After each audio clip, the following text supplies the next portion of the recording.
Hey, how long do you expect me to provide for you? From now on, I'm going to live off your savings. Saying this, my husband Brian confirmed that he did take early retirement without telling me anything about it beforehand.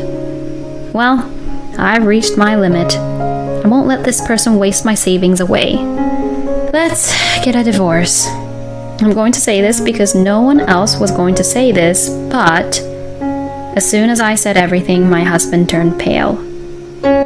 You're joking, right? My name is Emily. I am a 60-year-old housewife.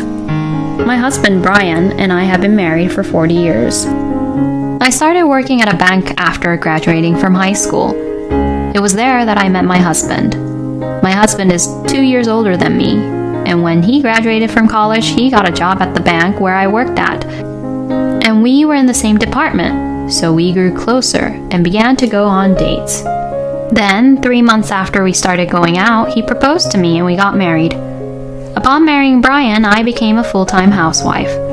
I became a housewife because my husband asked me to stay at home and take care of the house chores. I thought I wanted to work a little more. But even so, I have no regrets about becoming a full-time housewife. As a housewife, I have spent my life thinking about how to save money and be frugal. Because of that, I was able to learn a lot of skills while putting it into practice. And I learned a lot of other things as well. And there is one more thing that made me feel happy that I stayed at home and being a full-time housewife. That is because I was able to spend a lot of time with my daughter, Maya. Ever since I gave birth to my daughter, we have spent time together as a family. I think it is especially significant that I got to be there for Maya during her childhood years. I was able to see her change and grow up bit by bit. My daughter has grown up very quickly and has become a very good girl. If she needed advice on anything, she would always turn to me, and she would often tell me about things that happened at school. She would tell me about the people she liked, and she would also tell me about the boys she was dating in high school. I think the fact that I was able to gain my daughter's trust in such a way was also a crucial part for the family. But after 40 years of marriage, it's not always all the good things that happen in our family too. One of the bad things is my relationship with my husband. My husband had always been a bit of an overbearing husband, but it got worse when my daughter went off to college and started living on her own. Hey, make coffee for me. Make sure it's drip coffee, not instant coffee. Oh, I'm sorry. We're out of coffee filters right now. What? Well, go buy some right now. Huh? And while you're at it, go buy some pastries too. Not the cheap ones from the supermarket, but the ones from the pastry store. I'm the man of this house, so you better treat me with some sincerity. My husband would always say such things to me like this and pushed his selfishness through. When our daughter lived with us, she defended me by saying things like, "Dad, you're being too unreasonable. You should take better care of Mom." So my husband wasn't being that harsh with me when my daughter was living with us. However, after my daughter started living on her own, I guess he began to lose self-control. He treated me as if I were his maid. As a housewife, I was home all the time. And when my husband came home from work or spent all day with me on weekends, I became more and more stressed. After more than 20 years of marriage, I could not take it anymore and thought about getting a divorce from Brian. So one time, I made up my mind to request Brian for a divorce. But I couldn't go through with it after all. How will you, a housewife, make a living from now on? And how are you going to pay for Maya's college tuition? She's an adult now, so there's no need for me to pay for her, and I'm not obligated to pay for her tuition either, right? What? If you're willing to pay for our daughter's tuition while also taking responsibility for your own life, then fine, we can get a divorce. I was surprised to hear my husband say such a thing. I instantly felt uneasy. I could never do that, and I couldn't let my daughter drop out of college. So I decided to give up on the divorce then. Mom, I'm sorry. I put you through so much. It's all because of me.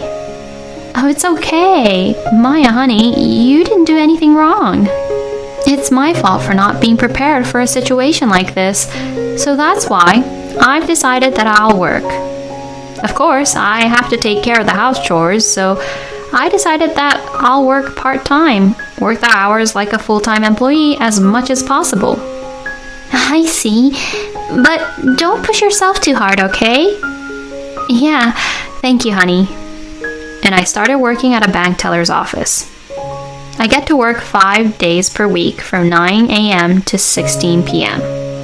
I can balance my work with my house chores without any major issues. My husband was against it, but I did my best to make myself go through with it. Going out into the world and working again has been quite positive for me. First of all, I can now afford to be financially comfortable, and I have more opportunities to communicate with people other than my husband, which has helped me mentally calm down. I was earning roughly $2,200 a month, but I decided to put $200 into the family budget to cover only for food expenses, use about $200 as my own allowance, and save the remaining $800. My husband made fun of me for not using much makeup on and not buying new clothes, and I didn't care and focused on saving money. Someday, I would leave my husband and become independent. When I made up my mind to do so, I was able to focus to do my best. And my daughter came home regularly and took care of me. Thanks to that, I was able to live a much easier life mentally than in the past. Then my daughter graduated from college and got a job. She started working hard as a company employee. When I see my daughter in a suit, I'm deeply moved by the fact that she has become an adult. My daughter became a respectable member of the society, and a few years after she became a company employee, she was promoted in her department. Seeing her devote herself to her work inspired me as well. During that time, my husband remained the same, making fun of me and my personality and spending money carelessly on things even more compared to before. And to make matters worse, he started drinking a lot.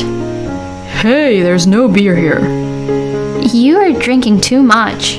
It's not good for your health. Shut up. You shouldn't care what I buy with my money. Just shut up and go buy some beer. My husband's drinking increased over the years. Honestly, he drank so much. We had never spent that much on food before, but since my husband's drinking increased tremendously, our food costs became much higher. I tried to get creative at cooking as much as I could, but it was still very difficult because it put a lot of pressure on the family budget. Even so, I would not reduce the amount of my savings. I made up my mind to do so and worked hard to save money. And so I worked hard, year after year. I realized that it had been almost 18 years since I started working part-time. That meant that I had been married to my husband for almost 40 years. Then, my husband suddenly said something outrageous. I quit my job. What? What do you mean? I mean, I took early retirement. Why? Why would you do that? My husband is only 62 years old. He has 3 years left before he can retire from his company. I can't stand the thought of my husband being home all the time so soon. When I asked him that question, to my surprise, he became grumpy. What? You don't like it? I didn't say that. I can see it on your face, you know. My husband got annoyed and started to lash out at me. Hey, how long do you expect me to provide for you? Huh? You've been living on my earnings until now. So now, it's my turn, right? I know you've saved a good amount of money from your part-time job. From now on, I'm going to live off your savings. Saying this, my husband Brian confirmed that he did take early retirement without telling me anything about it beforehand. Well, I've reached my limit. I won't let this person waste my savings away. Let's get a divorce. Huh? Divorce? I can't keep on doing this with you anymore. You're pretending to be a tragic heroine again, saying you can't stand this kind of life. You asked for a divorce quite a while ago, didn't you? But at that time you gave up, because you wouldn't know how to live on your own after we got a divorce. And that hasn't changed, has it? If we divorce now, you won't have any money for your retirement. Then it would be safer for you to live with me and do all the housework, wouldn't it? You'll be my slave for the rest of your life. He is such a jerk. My husband is going to use me around until I die. I'm going to get away from this man for sure. I took a deep breath and made up my mind. Then I took out the divorce papers from the drawer and confronted my husband. My feelings have not changed. Let's get a divorce. My husband was surprised how firm I was, and he flinched a little. Are you serious? If you divorce me, you will be much poorer than you are now, you know? That won't happen. Huh? I'm going to tell you because no one else will. But I have tens and thousands of dollars in assets from stock investments. As soon as I said that, my husband turned pale. You're joking, right? You're investing in stocks? I'm not lying. I showed him the balance in my bank book. No way. You really do have tens and thousands of dollars. My husband was at a loss of words that I had far more assets than he did. So now you know, I have no trouble leaving you. You, on the other hand, would be in trouble because you wouldn't have anyone to do the housework without me. Well, then I'm not divorcing you. You're going to stay married to me for the rest of your life. I knew that's what Brian would say, but I had taken measures for when this was going to happen. I'm sorry, but I'm definitely going to divorce you, so you'll have to give up. I have recorded and kept a diary of every horrible things you've ever done and every rude, terrible things that you've said to me. I have given them all to my lawyer. My lawyer said I can get a divorce on the grounds of harassment and I can claim for compensation. Huh? Compensation? Now wait a minute. You've got to be kidding me. I ain't paying no compensation. You have no right to veto it. No matter how much you scream or shout and make a fuss, divorce and compensation are absolute. Shut up. You're my slave. Don't disobey your master. My husband was yelling at me like that, but I didn't care and started packing up my stuff. I'm getting out of here anyway. Let's discuss divorce through our lawyers. My husband was trembling with anger, but he couldn't move from the spot and just glared at me because he couldn't handle what was happening right in front of his eyes. I then grabbed my stuff and immediately went to my daughter's house. My daughter had been married once, but divorced due to her ex-husband's affair, and was now working as a single mother, raising a cute little boy. Maya was a career woman, and she was making a lot of money, so she had plenty of rooms, and she had no problem at all with me moving in. I had told my daughter for some time that I was thinking of getting a divorce, and she had helped me with a lot of things. My daughter also taught me how to invest in stocks about 10 years ago as well. Without my daughter, I would not have been able to acquire so many assets. About a week later, I decided to talk to my husband about divorce and compensation with my lawyer. The discussion proceeded at a cafe near the house, where I used to live with Brian. My husband easily agreed to the divorce. For some reason, he was even full of smiles. I was relieved that he agreed to the divorce and signed the divorce papers. Now I am able to completely cut ties with this man. However, my husband said this with a victorious look on his face. I'll pay you compensation too.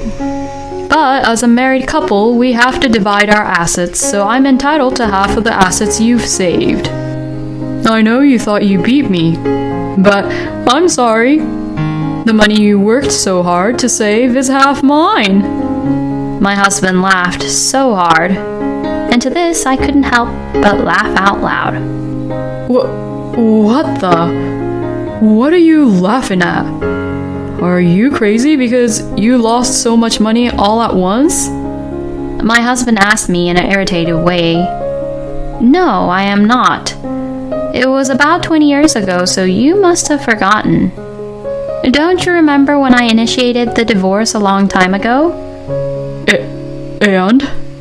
I promised you that if I ever asked for a divorce again, there would be no division of property.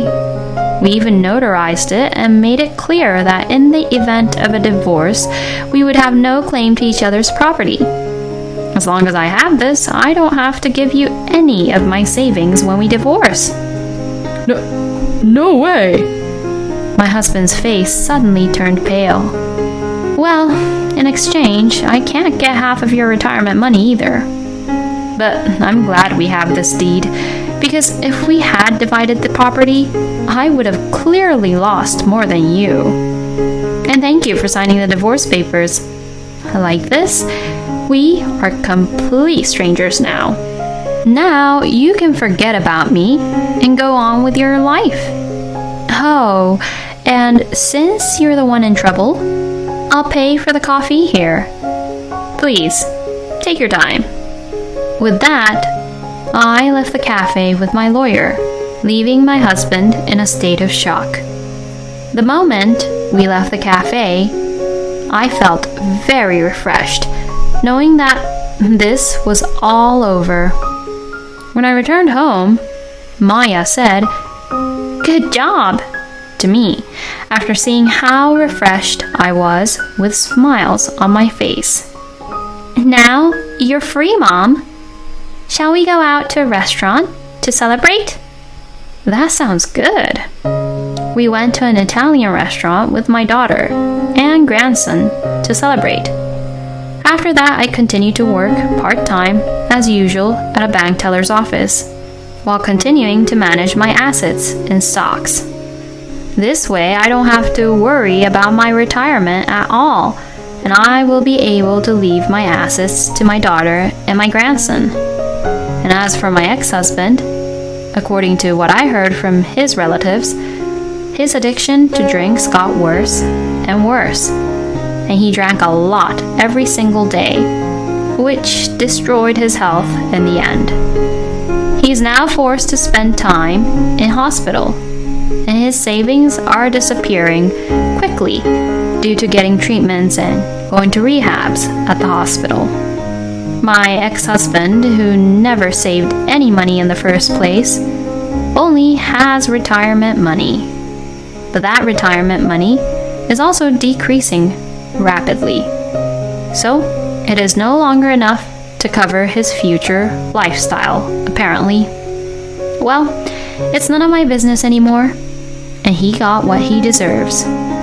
In comparison to my ex-husband, I'm going to spend happy, peaceful times with my daughter and my grandson while living a nice life.